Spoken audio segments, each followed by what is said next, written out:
Welcome to the Slop Farm. Enjoy the video. In this video, I will explain how to remove your Rav4 radio. First, ensure your vehicle is off and the parking brake is engaged. Gather your tools, including a plastic trim removal tool and a socket set. Safety is key, so disconnect the negative terminal of your 12-volt battery before starting any work. This prevents electrical shorts and protects your vehicle's systems during the process. Next, we'll focus on removing the dash trim. Using your plastic trim removal tool, gently pry around the edges of the panels surrounding the radio. Start from an inconspicuous spot and work your way around. These panels are usually held by clips, so a firm but gentle pull should release them.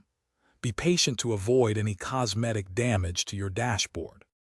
With the trim panels out of the way, you'll now see the radio unit itself.